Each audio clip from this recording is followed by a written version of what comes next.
It is a very important moment, no confusion in any of our minds, to be having a conference on CCUS. We will be today decoding what will it take to make CCUS work at scale in India. I'm going to be inviting the moderator to take the stage. Please join me in welcoming Mainak Chakraborty, founder and CEO of GPS Renewables, who will moderate this discussion. Mainak, please. To say a few words about him, for those who are new here, he's a co-founder and CEO of GPS Renewables, which he built alongside Sri Krishna Shankar and Praveen Sukumaran, starting in 2012, to address climate change challenges by actually getting their hands dirty with organic waste.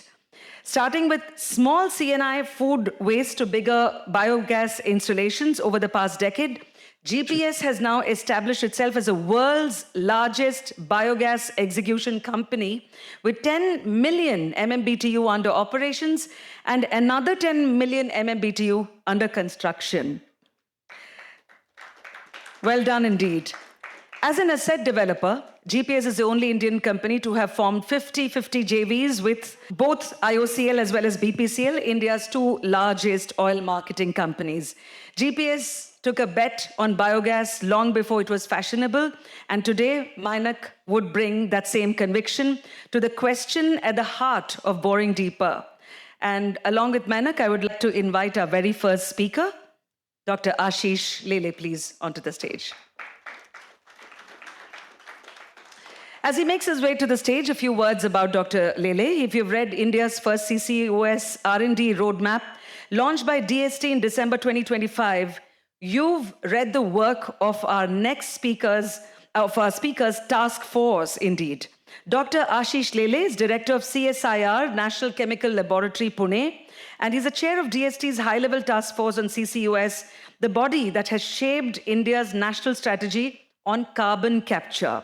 A chemical engineer by training with a PhD from the University of Delaware and stints at Reliance Industries as well as Cambridge, Dr. Lele is a recipient of the Shanti Swarup Bhatnagar Award and the Infosys Prize, two of India's highest scientific honors. Ladies and gentlemen, he's in short the architect of the policy, that scaffolding that makes a conference like Boring Deeper necessary. Welcome, Dr. Ashish Lele. I'd now like to invite Dr. Anjan Ray, another luminous person in the room, a graduate at IIT Delhi and received his doctorate in chemistry from the University of Pennsylvania under the guidance of Nobel laureate. He brings over 3 decades of experience spanning industry, academia, and government, and that includes a tenure as director of CSIR, Indian Institute of Petroleum, Dehradun, which is one of India's premier research institutions at the intersection of energy, chemistry, and decarbonization. His professional interests have spanned fields such as, and it's so diverse as I read it, surfactants, oleochemicals, lubricants, coatings, adhesives, textiles, cosmetics, pharma, water treatment, biofuels, and now, very interestingly, venture capital. Dr. Ray has been a consistent voice in national conversations on how India's petroleum and chemical sectors navigate the net zero translation. Warm welcome to you, Dr. Anjan Ray. Over to you, Mainak. Thank you. So before I start, just a quick top-up to the intro. So GPS operates in the intersection of climate change and infrastructure, probably like some of you.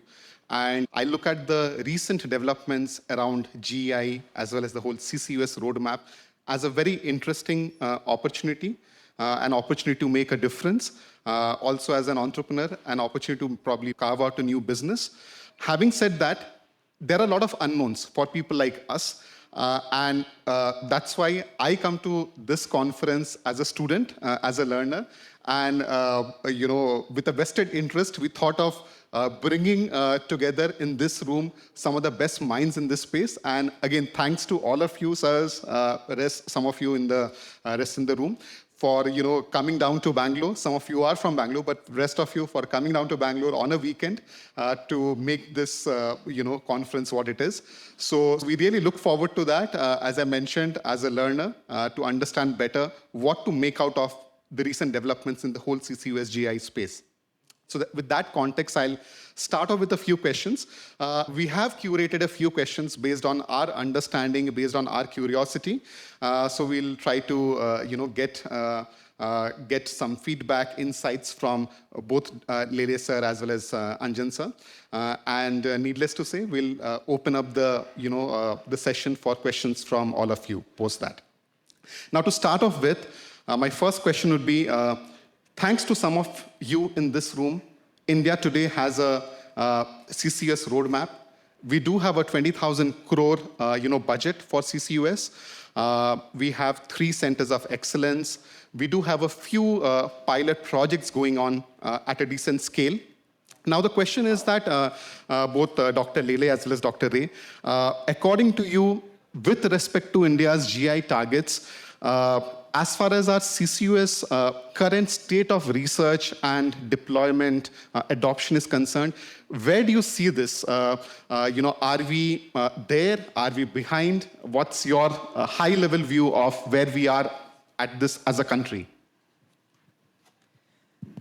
Thank you, Mainak. First of all, happy to be here and very timely conference. So thank you for organizing it and inviting some of us. Many of us here are partners in crime in creating the roadmap. Honestly, when we started creating the roadmap, we didn't know that the timing of the roadmap would be absolutely spot on just before the launch of the mission. But I'll touch upon that a little later. So to start off, let me also say that the curated questions that you put up to us were quite deep. So clearly you've done your homework. And I had to do some homework myself to be able to answer your questions. So the first, the question is the GI targets that India has set up. And there are about 460 odd industries across 9 sectors who now come under the compliance bracket, which means they have to meet the requirements, the targets that have been set to them, which range anywhere between 3% to 7% reduction compared to the baseline. Now, I believe the first level of targets are rather simpler to meet and probably do not need too much of R&D. That's my take on it, because the industries have already started, the sectors that are under this compliance scheme have already started taking action on that. So, for example, if you look at the cement sector, they've already started using a whole lot of mitigation strategies, including the supplementary cementous material, whether it is fly ash or slag or silicates and so on. They've also done a huge amount of waste heat integration within the plant. So heat integration has been quite nice.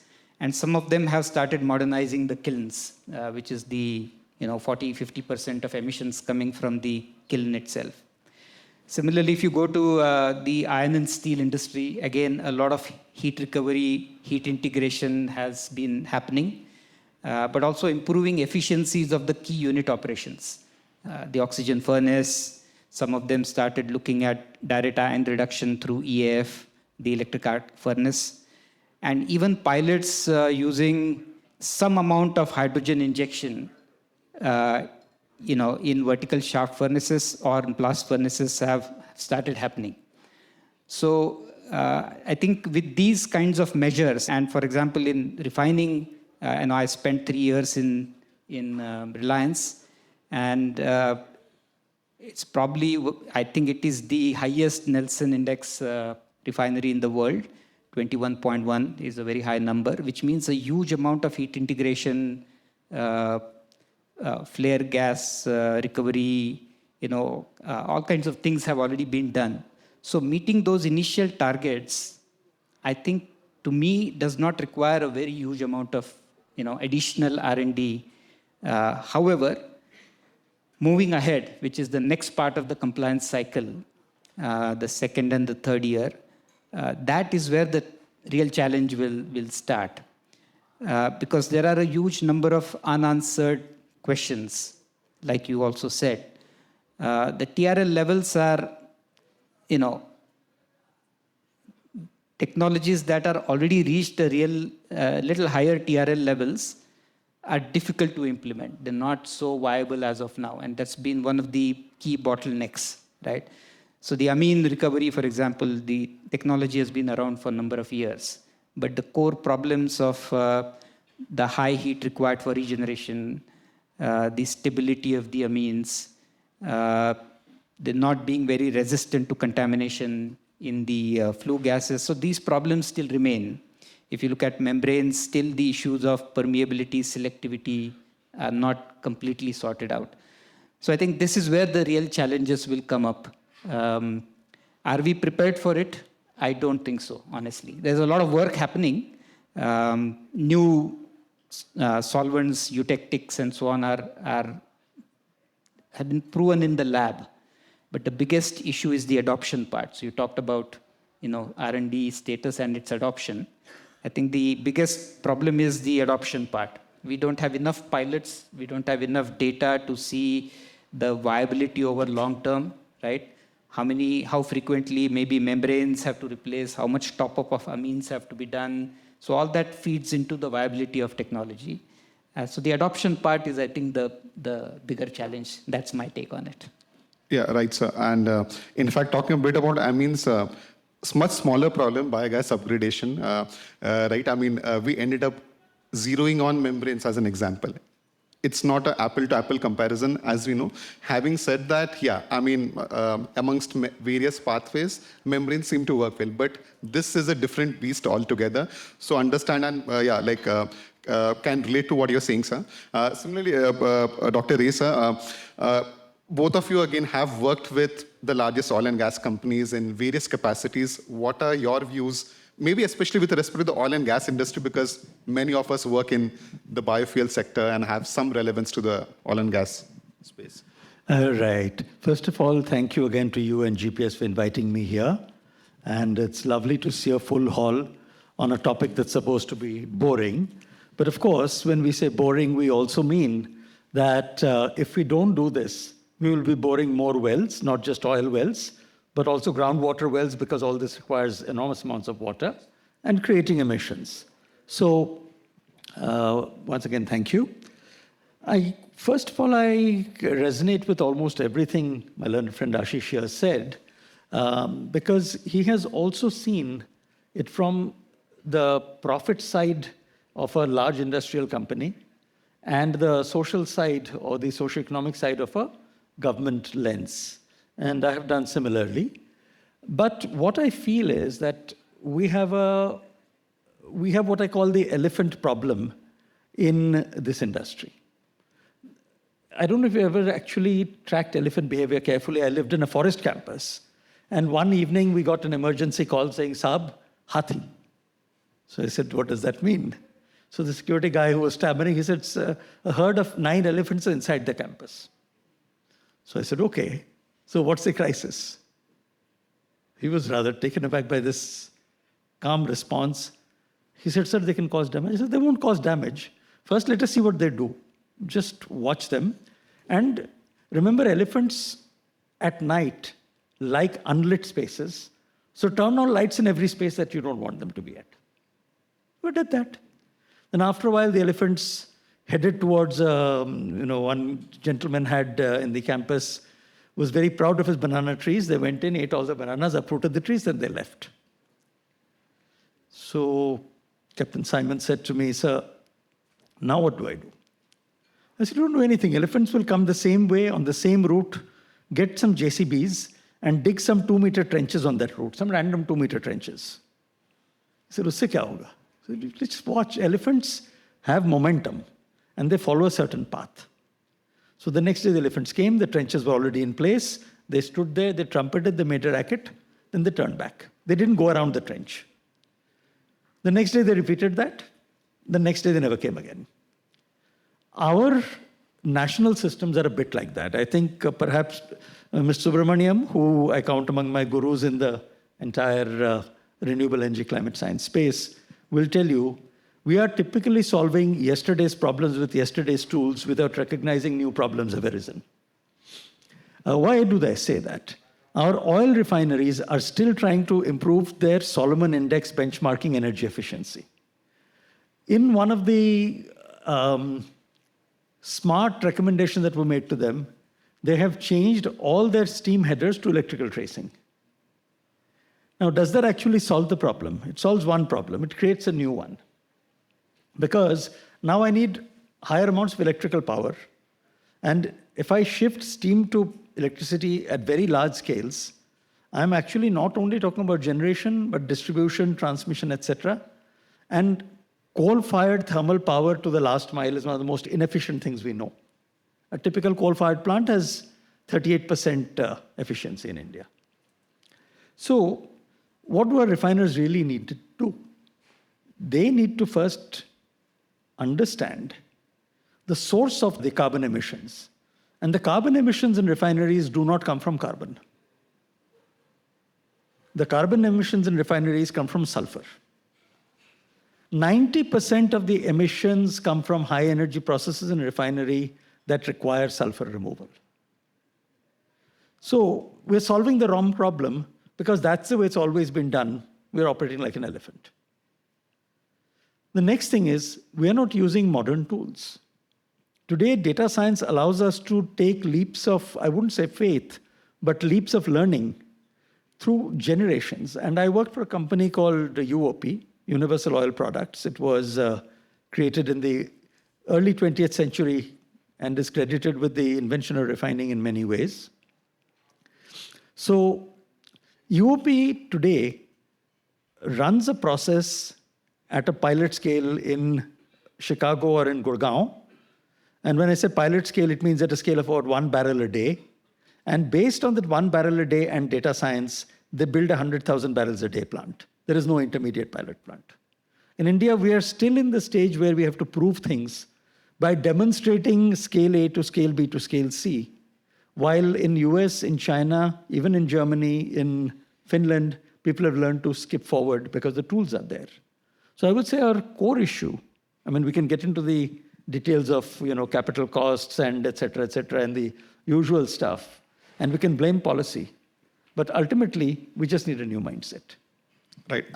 And I can totally relate to it, sir. So in fact, my follow-up question to that would be, again, based on the homework that we have done, we understand that the first milestone for the CCUS roadmap is just now 4 years away, which should be about pilots, foundational research. As a country, we have had some pilots, the NTPC, Vindhyachal plant, Bakri, the Borewell project, etc. Having said that, with respect to doing things at scale, please correct me if I'm wrong. I mean, probably it does not do justice to what we have set out. Now, if we have to scale up in just 4 years, what as a country, should we do to scale up these pilots? I mean, the UP example becomes very pertinent. I mean, if we go the traditional way, from 1 to 10x and then 100x and so on, that's not going to work. So any thoughts on that? Any guidance for, again, people in the room, for researchers, how they should look at, what should we maybe as an industry seek from the government as far as, how to design these pilots? What kind of pilots should we be looking at? There is always that risk. Yes, I mean, going from a lab to a commercial scale thing, it involves risks and all, but somebody has to take the risk. Ideally, the government should step in there. But do you see that happening? How do we bridge that gap, in short? So that would be a very laymanish question. So one of the things that the roadmap talks about to address this kind of problem is to create enablers. How would the government step in, right? They possibly can't fund every single pilot project, right? And some partial funding will be possible. But to address the scale of the problem and the large number of sectors which are the emission sectors, you definitely have to have many pilots. 2 or 3 pilots is not going to cut the ice. So if you have to do large number of pilots and with only 20,000 crores that will be distributed amongst various schemes, the clarity on which is still not there. Clearly, the government can't fund every single thing. But what the government can do, we believe, is to create certain enablers which will help many things at the same time. One such enabler, for example, is to create test beds, right? These are facilities which are at reasonable industrial scale, which you can hire.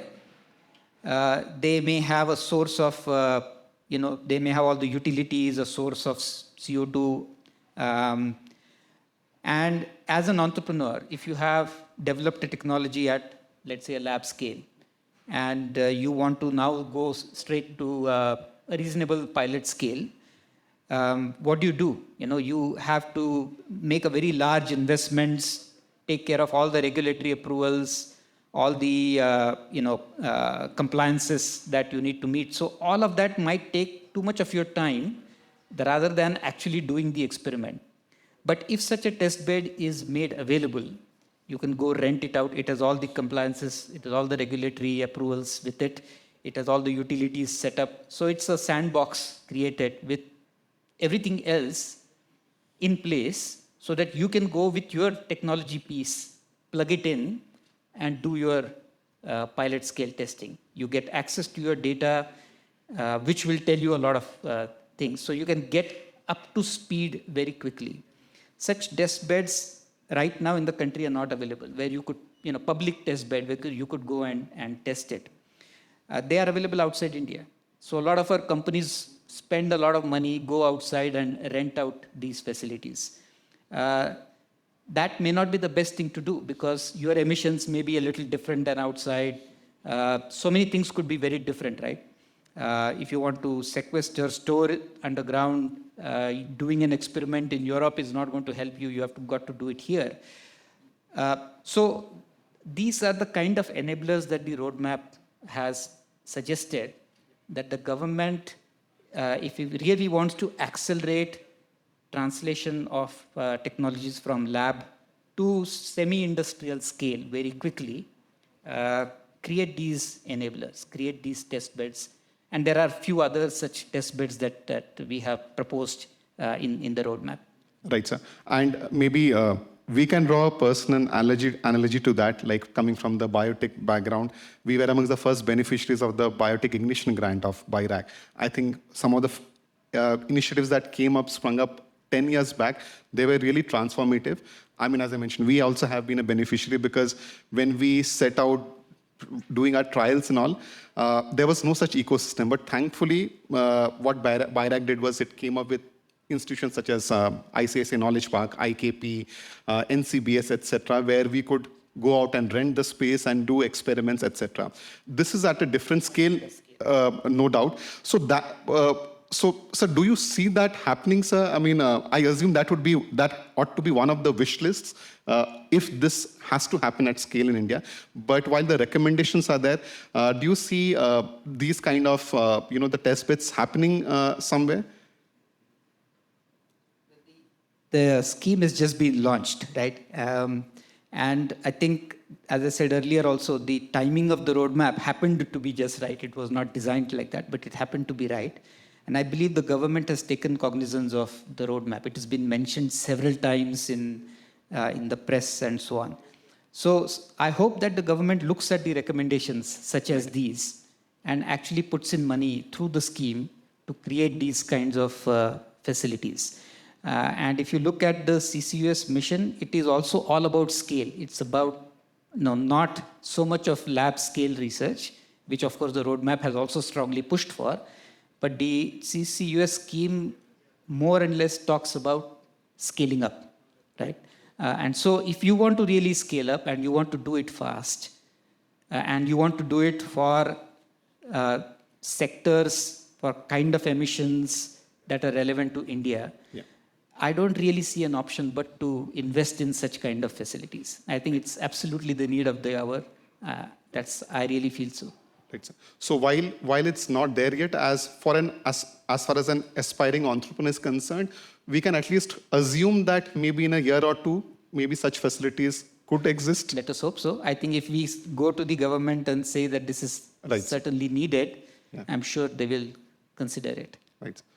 Sir, what would be your thoughts, like what would be your wish list that in the next 4 years, if we actually have to do something tangible as a country, to get to, respectable pilots compared to other countries, like we are far behind. So what should be those 2-3 wish lists? Yeah, I don't know that I would say we are far behind. We are behind, but out of 200 odd countries in the world, we're probably in the top 10 or top 15 in terms of taking some positive actions. I think the challenge is that we are a very differently designed country.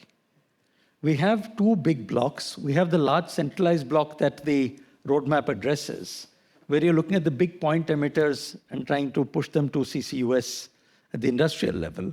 But there's an equally large block of highly distributed MSMEs, communities, centralized waste incineration plants, who are all emitters.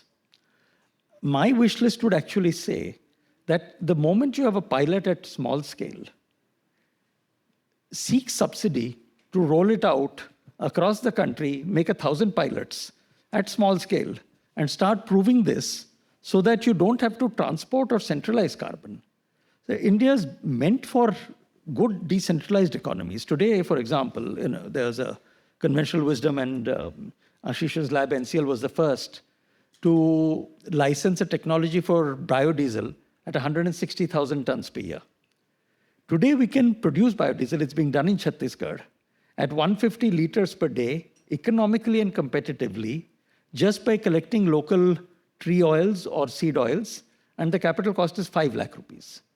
So if I had to build a refinery equivalent of 50,000 barrels of diesel, I would spend 2,500 crores. If I had to do the same thing in a refinery, I would spend 10,000 crores. So I think we need a parallel distributed model to test things at smaller scales, even if they've not reached critical mass or economies of scale, that can move you faster. You don't want to do rooftop solar last and big mega solar first. You want to do it the other way around or in parallel. Noted, sir.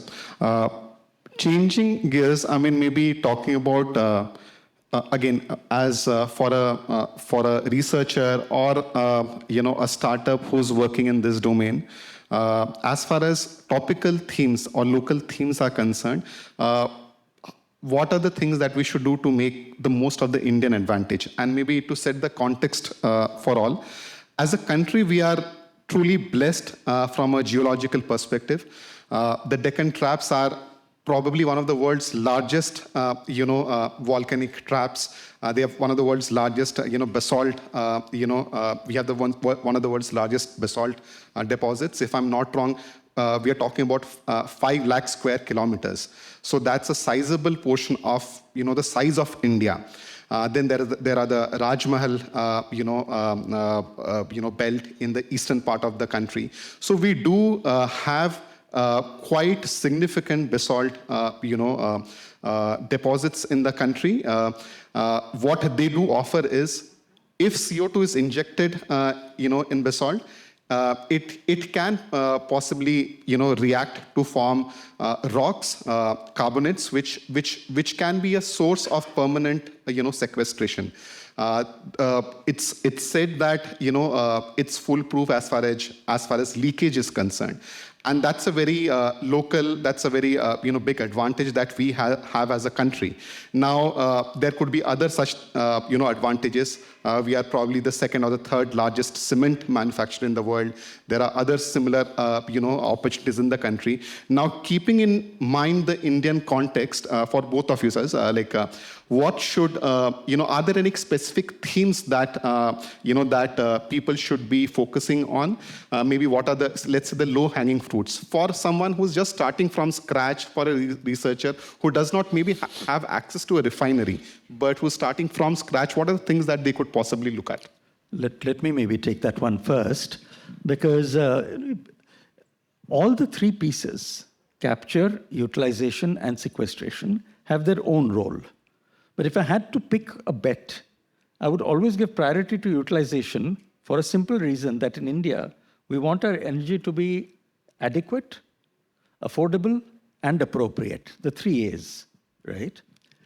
Now, just the maths. In 2022, the first post-COVID year, incomplete post-COVID year, we imported, as petroleum, coal, and natural gas, we imported 330 million tons of carbon atoms. I'm just telling you about atoms. And as a country the same year, we threw away in all our emissions and liquid and solid wastes 500 million tons of carbon atoms. So if we became good at CCU, at just taking the carbon atoms that are going into the atmosphere or going into wastes, and we were able to convert them to product for use, we could actually stand up and tell the world we don't need a barrel of oil from anywhere in the world. Theoretically, this is possible, and the numbers are overwhelmingly supportive of this argument. Now, how do you actually get there? You get there by saying that out of this 500 million tons that we throw, 150 million tons is industrial emissions. And out of that 150 million tons, the government's flagship Perform Achieve Trade scheme, since 2016, has actually managed in 8 years only 108 million tons cumulative of either avoidance or capture in some form. So this is the single biggest opportunity for the country, mathematically. And even within that, a very low-hanging fruit is, does anybody here have pipe gas in their house? Can I see a show of hands? 1 only, 2. Nobody else has pipe gas, 3. So the first thing is, your burner is probably wrong. When you got pipe gas, people came to your house, they said, we'll hook it up. They removed the LPG cylinder, they did something to your nozzle, and they said, now it works for PNG. That's incorrect. You're losing 25% of your gas, and the oil companies don't want to fix this because they make 25% more billing. Okay, look at who are the big gas suppliers in the country, you'll get your answer. But basically, LPG, the heavy gas that we used early in cylinders, is heavier than air it settles. And PNG is lighter than air it climbs. The same burner cannot do both duties. You have to change the stove. If you just did that, you could save 6% of India's natural gas imports in 1 year. So I think we have to start thinking decentralized. We have to start thinking both central emissions and decentralized emissions. And researchers should be targeting projects not only on the conversion step, where we are all fairly good, but also on the fugitive emission step. Where are the emissions going? Why are they going? What can we do to stop them? Because emission saved is emission earned. So before, just to add to that, so to summarize your point, your view is compared to long-term storage, utilization would be the low-hanging fruit. In fact, I'd just like to add, maybe some of you might be aware, if not, NTPC is doing a lot of exciting things at Pudimatka near Vizag. In fact, one of the recent EOIs that were floated that just got closed is about methanol. So where they would be piping that CO2, the captured CO2, and initially it was a very open-ended EOI. They had left it to the project developers to do whatever they wanted within the entire CCUS value chain. But possibly for the same reasons as you mentioned, they zeroed in on on a molecule, and they zeroed in on methanol, and at least that's been the first EOI in this thing. While they are doing a lot of things, so it seems to go in line with what you are saying. But noted, sir. I mean that's your answer is like that's helpful. So what would be your view? Would it be similar or something different? So 2 aspects of your question. The first was the, basalt being a very unique possibility for India to store CO2. And the second is, is conversion the right thing to do? So 2 views, and they have also been addressed in the roadmap.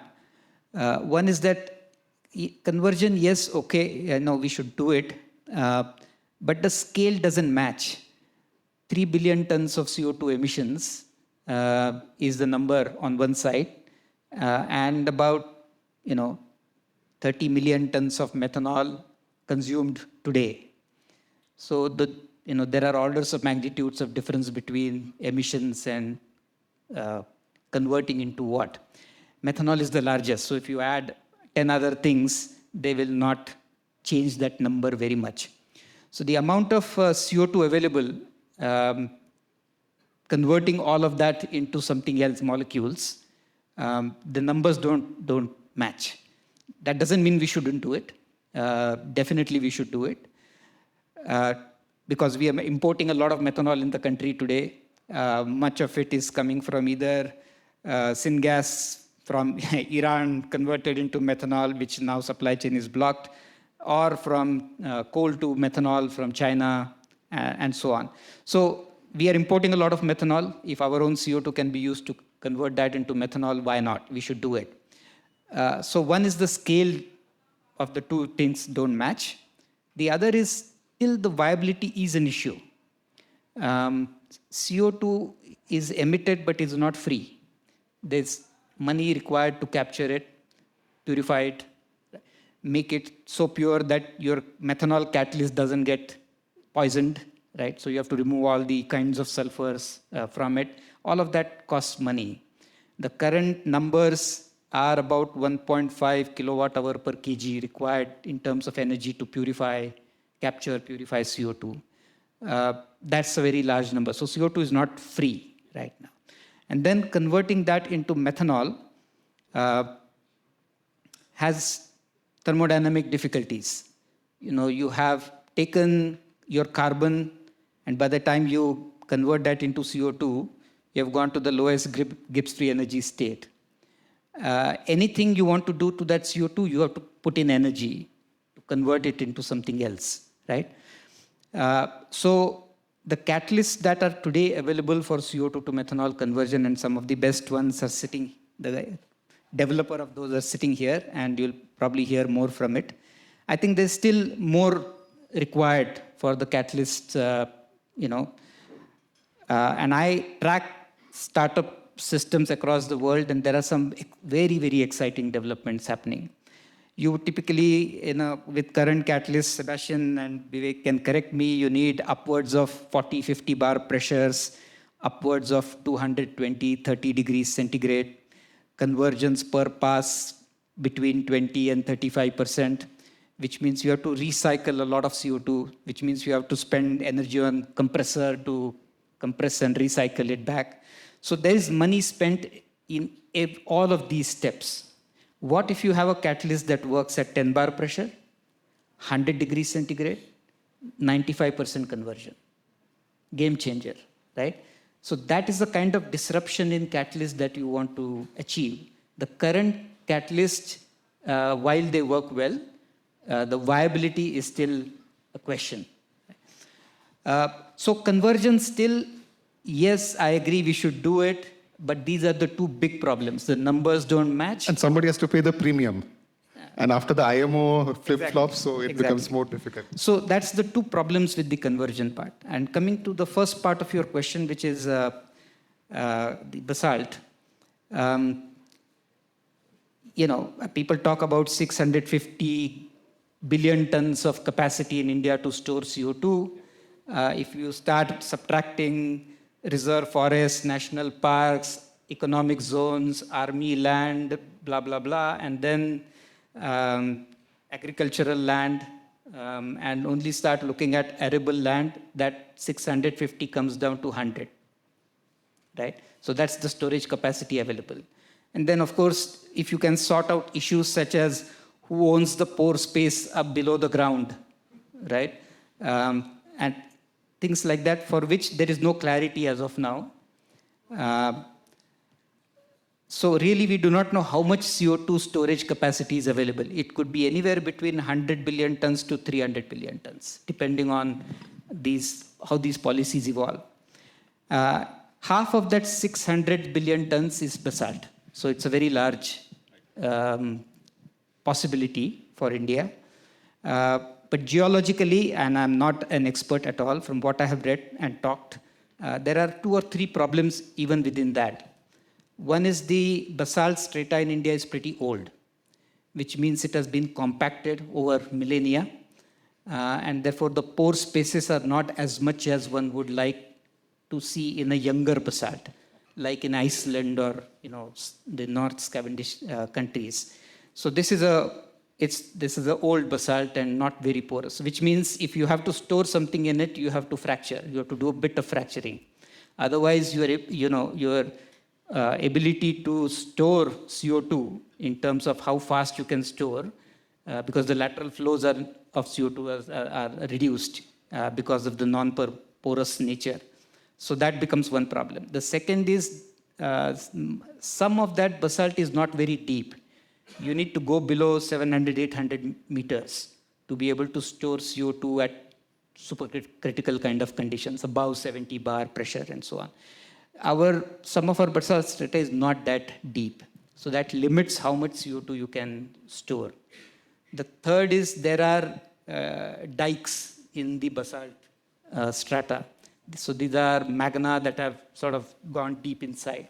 So it's like a small well which restricts where CO2 can flow. So it's good and bad because when you inject CO2, it won't travel too far distances, because that's a big problem today. You inject somewhere, you don't know where the plume is going to go. So with the dikes, it sort of limits the area where the plume can spread. But at the same time, the pressure in the well starts building quite rapidly because you are limited, you are constrained by these dikes. And fourthly, you talked about mineralization. We don't know what the kinetics are. The Raj Mahal basalt is different than the Deccan Trap basalt. And within the Deccan Trap, the basalt varies. We don't know how fast they will mineralize. We have not been able to, we are not yet measured. There's some data now coming up, but we don't have a very deep understanding of the mineralization kinetics in basalt. So yes, the potential is there, but we need to still do a lot of homework to make sure that we understand how much can be stored, how safe it is, and then there are all the regulatory issues which are common, whether it's basalt or saline aquifers. There are many of those issues which are common. Regulatory issues. Who owns the pore space? Right. How do you do risk assessment? How do you do monitoring, reporting, the MRV? Who will do that? How do you do that? Who will take the liability if there is a leak? So all these are issues still under discussion. Understood. So we should be realistic about that. Let me add to that, because I think some really important points there. And just as you have challenges on the utilization side with terms of the energy requirement, compression, on the sequestration side also, you'll have to get the CO2 from where it is to where it has to be stored. So if you have to do it via pipeline, and there's no other way really, what land will that pipeline pass through? Mr. Subramanian is already smiling. Who will acquire that land? Land is a state subject. Who will give the permits for the land? How will the price be determined? And, God forbid if something happens on the land, who is responsible? So that's one. On the utilization side, I will make another point that I missed making, is the whole principle of overground mining. While it is true that the utilization demand as measured today is much less than the carbon dioxide supply as measured today. I'm underlying this as measured today. The fact remains that a large amount of carbonaceous materials go into producing fuels, petrochemicals, and whatever else. So one particularly good low-hanging fruit, and I think that's a very good CSR opportunity, is we have 38 million hectares of land in this country, which is irrigated but sees only one crop. If you were to simply have a fast-growing crop, and there's dozens of opportunities, on that 38 million hectares of land, even with the worst fast-growing crop under the worst conditions, you will still get about 20 million tons of CO2 equivalent on an annual basis, regenerative. So I would say that is at least one good place where you can drive a CSR-based angle or a state-level based angle for positive greening, if not positive afforestation. Understood. So any other low-hanging fruit apart from the usual ones? As far as the molecules are concerned, totally agreed what you mentioned, sir. Obviously, today now there's a lot of talk of DME. Again, that also becomes a smaller portion. We have to blend it. There are other challenges out there. On paper, yes. I mean, yes, now there's always this talk about bio-LPG and all, DME replacing that. But when we talk about scale, that concern is there. Our reading was that, so like when we were reading up, we were very excited about the basalt thing and all. Maybe to us, it felt as if, we felt as if this could be one of the pathways to do this, to do CCUS at scale in India. But noted, sir, there are a lot of regulatory and practical challenges there. Anything else that's why, again, people could look at? The one thing that I do see is that there has been some work going on in converting CO2 to calcium carbonate, to limestone. That I see has, if you can get the economics down to something viable, that has opportunity because you will basically obviate the entire carbon footprint associated with limestone quarrying and transport. So that one I see as a good.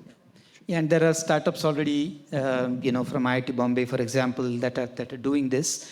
Although I injected too much of a probably realism in the discussion, I think that doesn't mean we should stop from answering these questions, right? I think if basalt is a great opportunity for India, we should invest and see how much of that opportunity is truly realizable.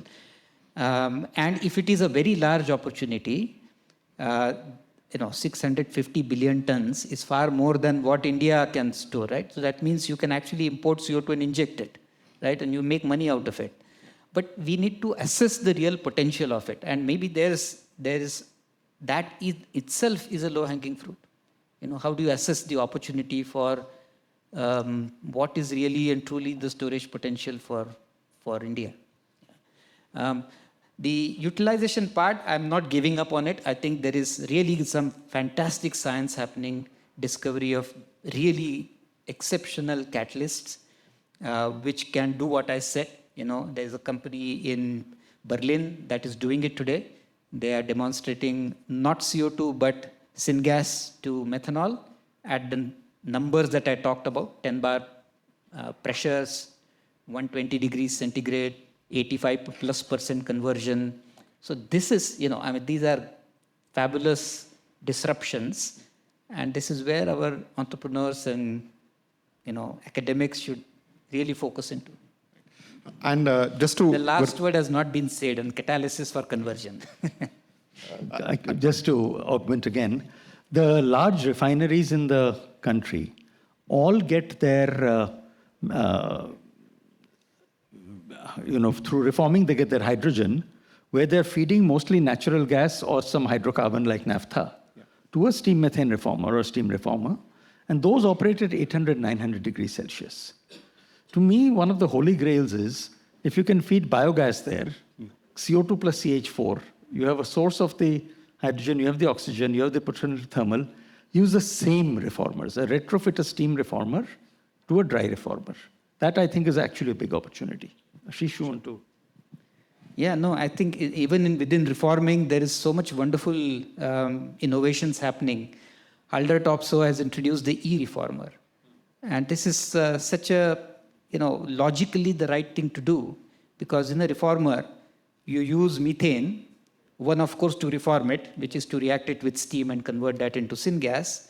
But half of the methane is used for burning to provide the heat of reaction. So right there is half of your emissions. Now, what if you were to run the reformer on electricity, but renewable? You immediately remove, if not half, because you do have emissions otherwise elsewhere. But the numbers that have come out of Haldor Topsoe's work, at least 25 to 40% emissions immediately go off there. Just simple reforming, right?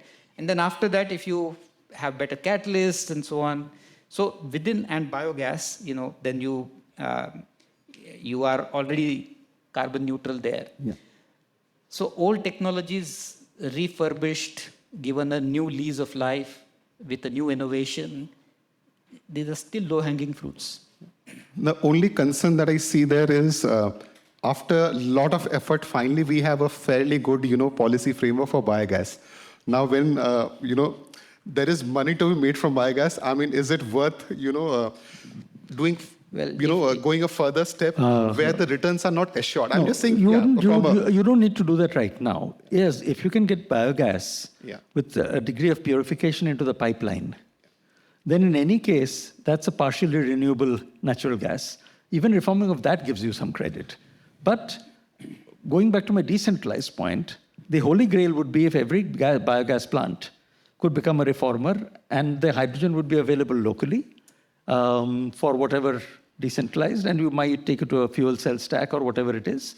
A completely different model from what you have today.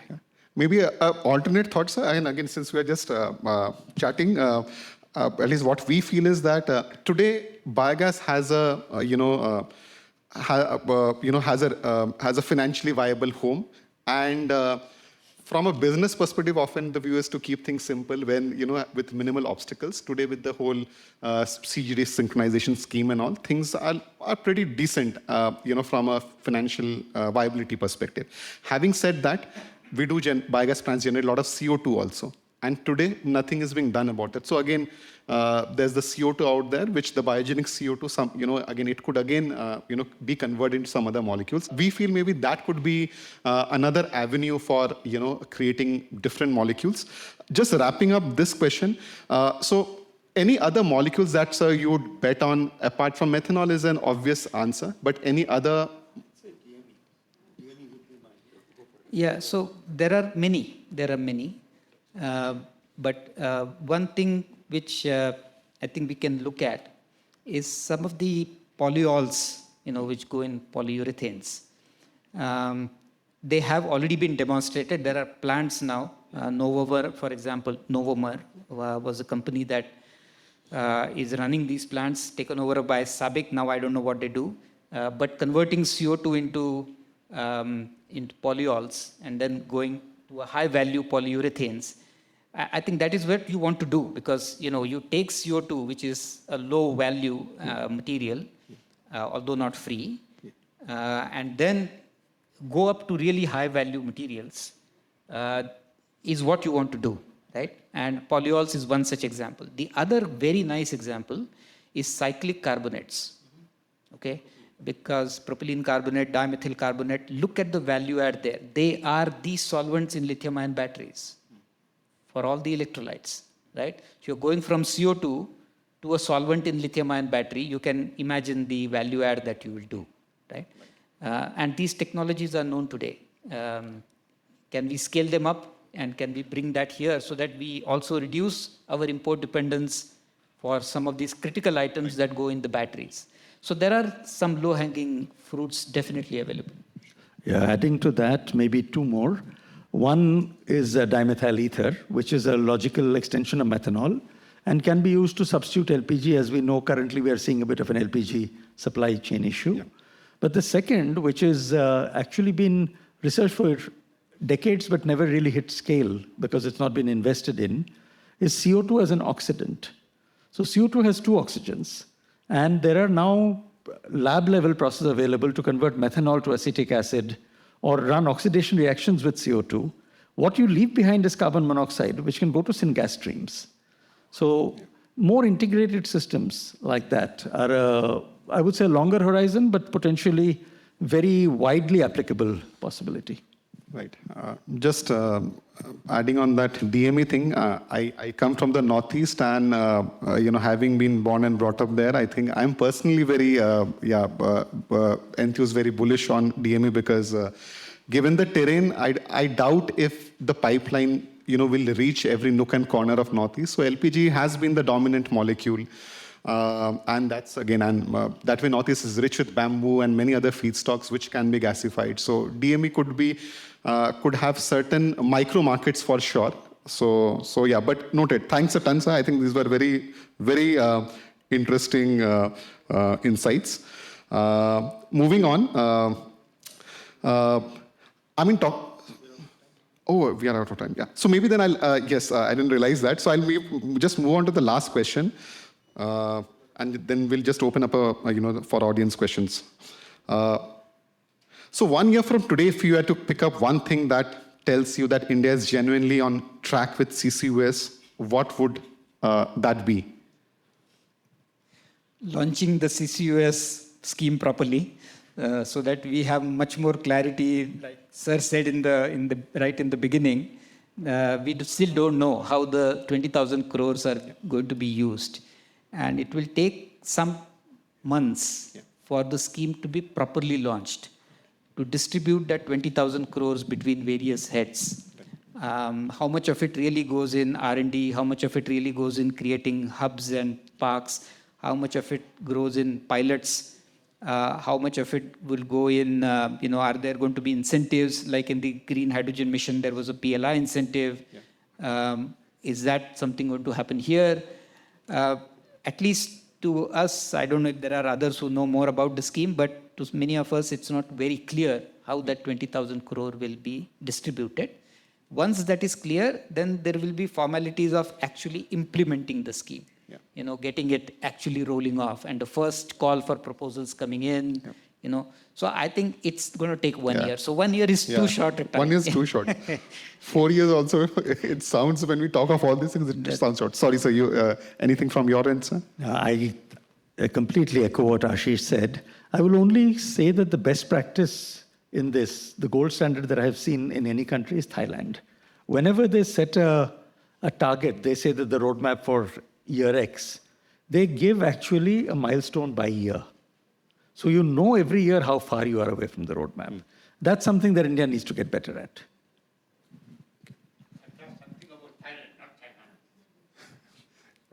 So we'll take a few questions. We did start late, so we'll take the liberty to, open the floor for a few questions.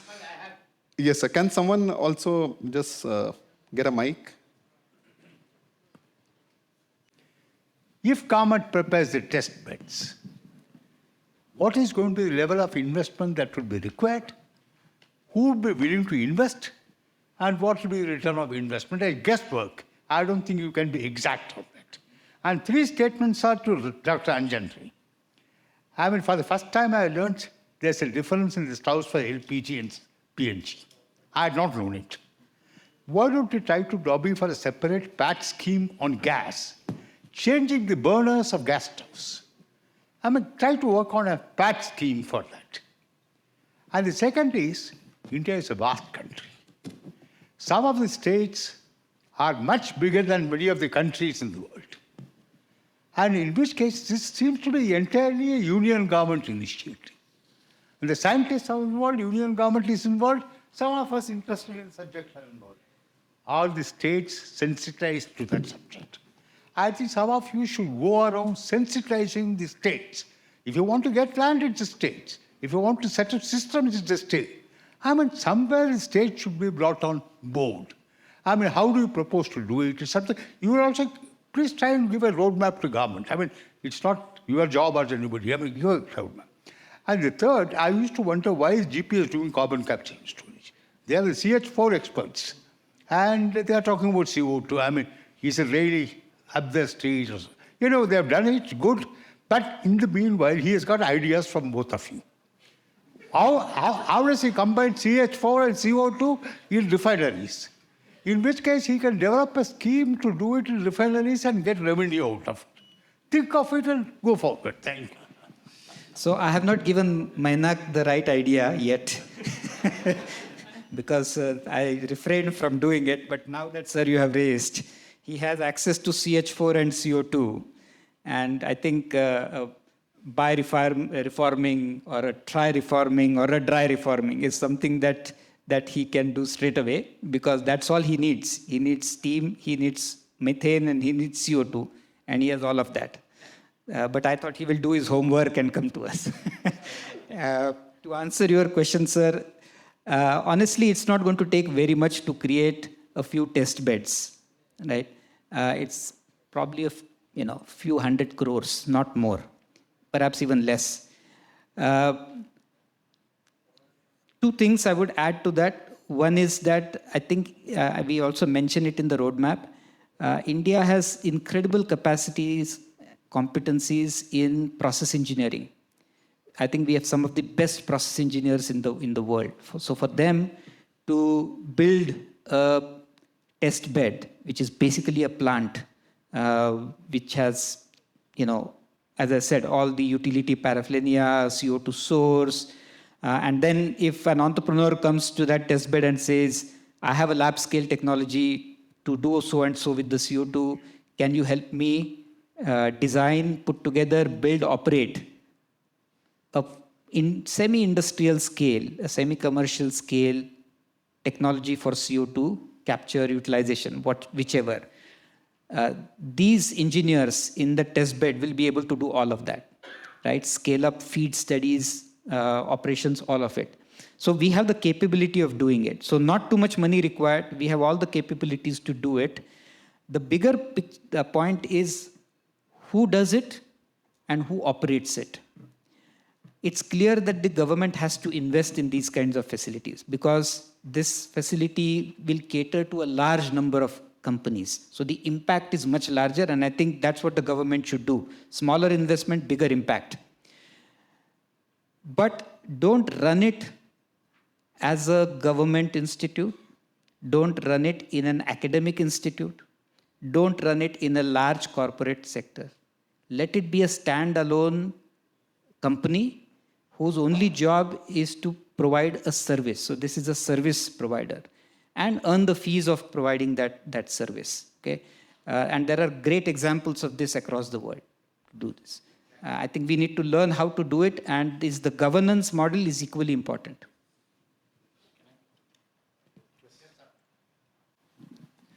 Yeah, interesting conversation.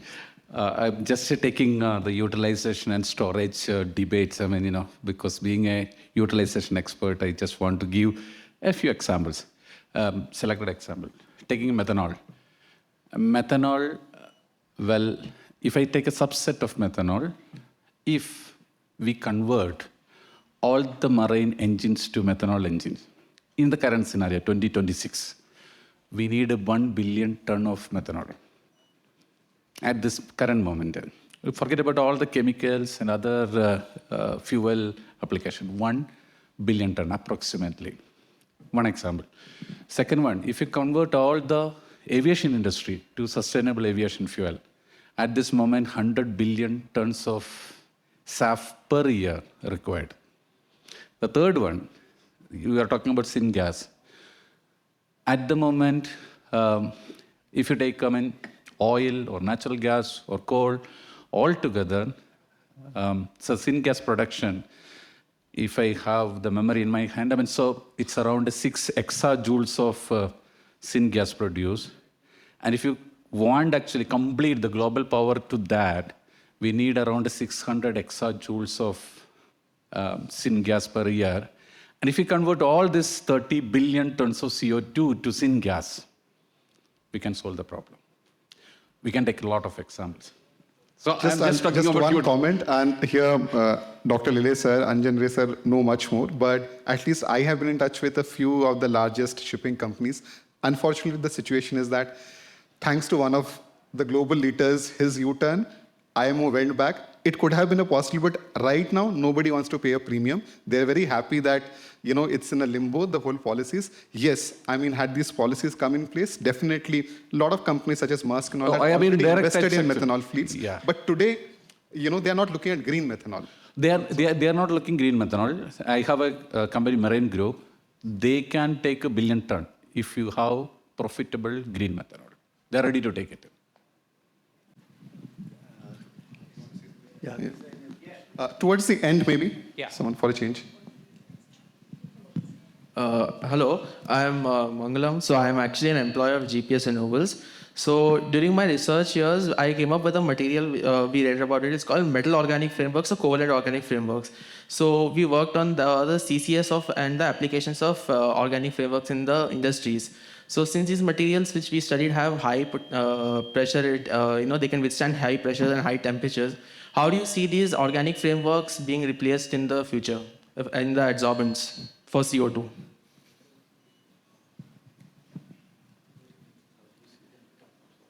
Yeah. No, so there is, of course, a huge amount of potential for MOFs. And with the current Nobel Prize, it has caught even more attention. Not all the issues have been still sorted out. The storage in MOFs is a very strong function of temperature. Lower the temperature, better it gets. But flue gases are available at much higher temperatures. There are few streams of CO2 which are available at ambient, the bioroutes are some of them. So there is still a lot more work to happen in MOFs for sure. Question is, what do you do with it? Once you have stored the CO2 in it, once you have captured the CO2, again, what do you do with it is also the most important question. So MOF is only a way, like any other adsorbent, to capture CO2 and purify it from everything else. The still elephant in the room is what do you do with it? Maybe one question. We'll take one last question from this side, maybe. Yeah, hello. Yeah, thank you so much for the insightful discussions. So you discussed mostly on the chemical pathway of the utilization part. What do you think about the biological side of the conversion, which involves like blue-green algae and stuff, which can in turn be converted to high-value chemicals? I'm all for using algae where it makes economic sense. There are two, in everything we discussed, there are two invariant things that underlie all carbon conversion. The first we call thermodynamics, the second we call kinetics. With algae, we have a little bit of a challenge. I remember, in fact, it was at a conference where Sir was the chair, Petrofit conference in 2007. He was the chief guest. And in my presentation, I asked only two questions. Who can give me 1 ton of algal oil today so that I can make biofuel? So most people said we can do it in 3 years. As of now, there is still no scalable production of 1 ton per day of algal oil, and we would need hundreds of tons. So high value, yes. There are, for example, the EID Parry nutraceutical products, etc. Those are good uses, but they're not uses to the same kind of scale issue that we discussed. You don't achieve them. That's about all. But certainly, it would be much faster if you simply grew, planted crops, took areas, built biomass, seaweed, whatever, and just kept taking it out to convert the carbon. If you had to do it, that's the way I'd do it to the biological system.